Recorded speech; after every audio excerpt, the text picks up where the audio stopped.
always picture it when you see it on social media. Oh, we have DB, oh, we have Tosh.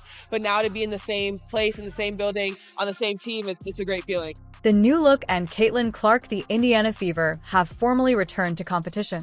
Typically, the first day of WNBA training camp isn't very significant.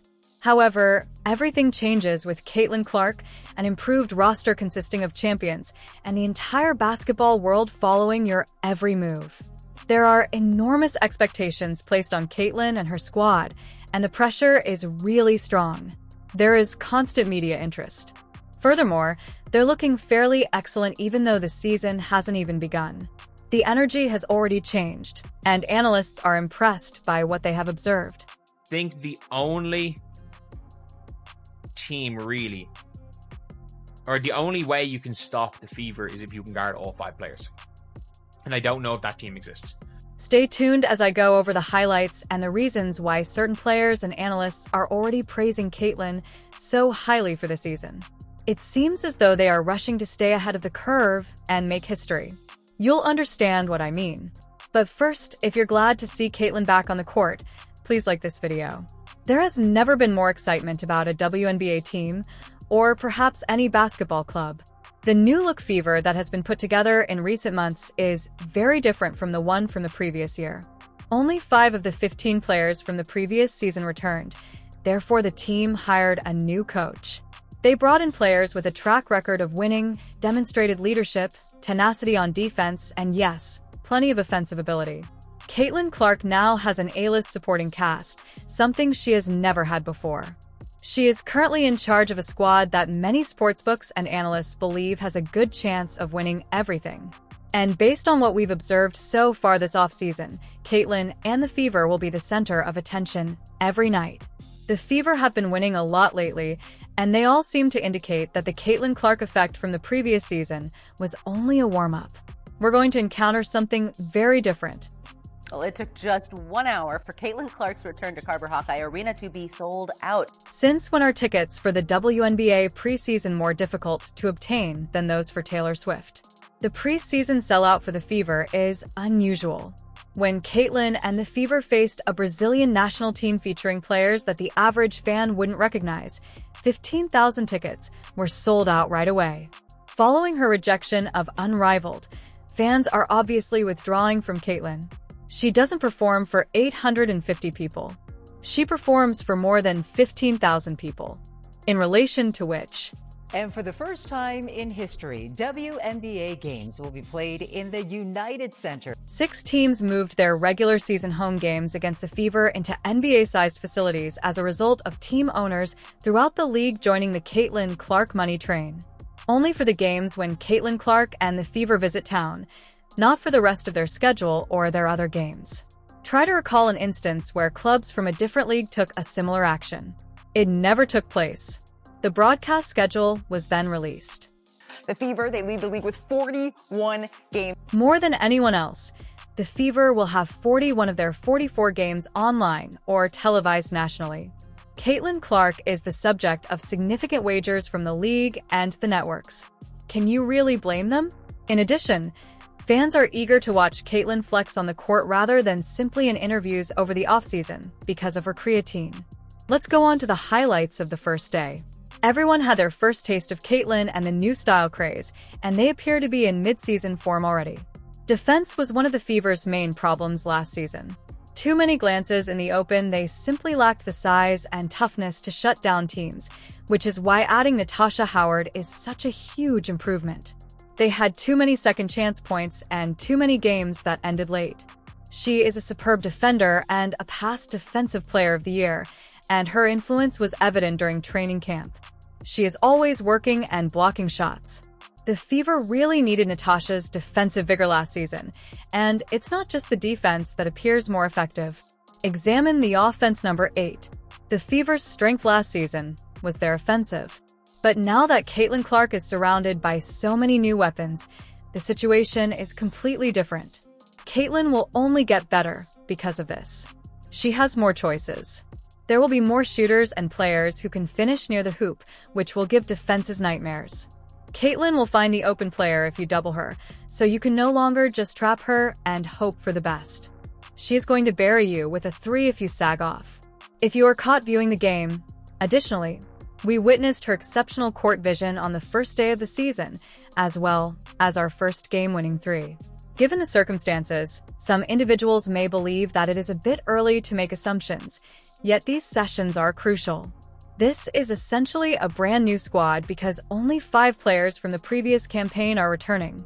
Their ability to create chemistry and gel will be crucial to their playoff seed in a 44-game season, and in all honesty, this is what is preventing them from being recognized as a top squad. No one knows the chemistry.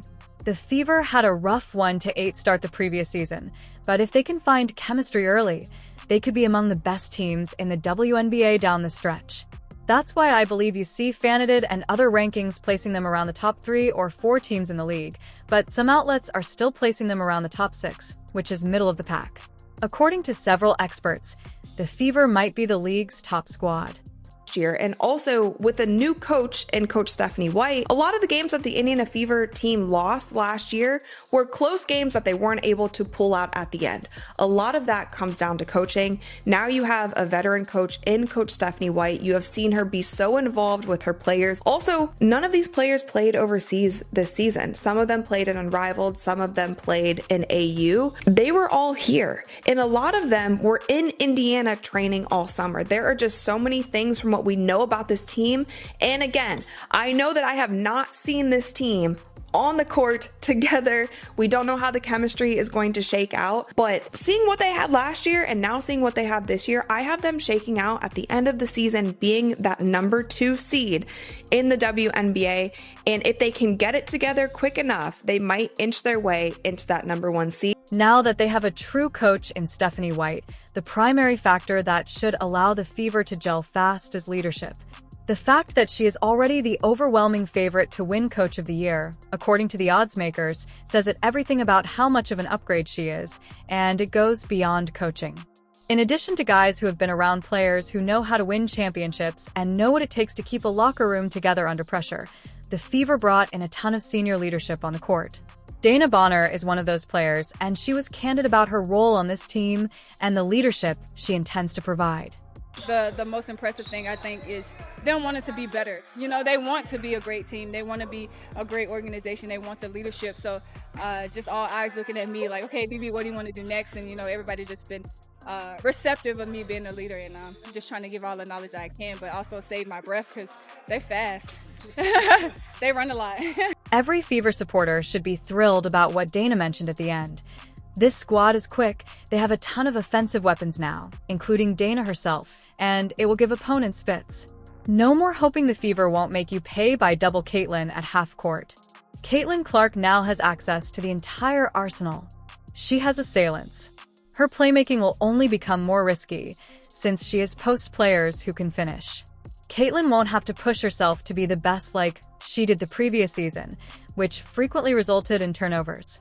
Rashad McCants raised an excellent remark regarding this. Talk about her already leading the W in assists, and a lot of the assists that she could have gotten were now turnovers because they're either, sure. You can say that about every play. Of course, but this is obvious with her. She's throwing pitcher heads, wide open layups. They're smoking them. This could be 13 a game. This could be 14 a game. Like Caitlin Clark has already established herself as one of the WNBA's top playmakers, if not the greatest. In any case, Caitlin was out there giving dimes to players who on many nights were unable to complete the job. Many of those turnovers last season weren't bad choices. They were missed opportunities. She set the single-season assist record as a rookie, which is absolutely insane when you think about it. She accomplished this with a supporting cast that, if we're being honest, was a basement-level team the year before. There's a reason they had the first overall pick. If she had a better supporting cast, there could have been points. Now that she has it, in addition to continuing to improve her teammates like she always does, Caitlin's teammates are now capable of improving her even more. One of those ladies, obviously Caitlin, so what's it been like just building that relationship with you two? I saw you kind of messing around with each other on the court, so it looks like it's going pretty well. Yeah, for sure. She's such a dynamic player. She does a lot for this team, and we understand that. So I think everybody here just want to make her life easier, and she wants to make everybody else's life easier. So just putting all the pieces together that we can be a threat on, every level of the court, not just with Caitlin this year. So I'm just ready to put it all together, and it's so crazy because, we got 4 days where we play a preseason game, so I think we got to put it together pretty quick. But we got the relationship's going great. Yeah, I love seeing it. And that's where things are going to become very dangerous for the rest of the league.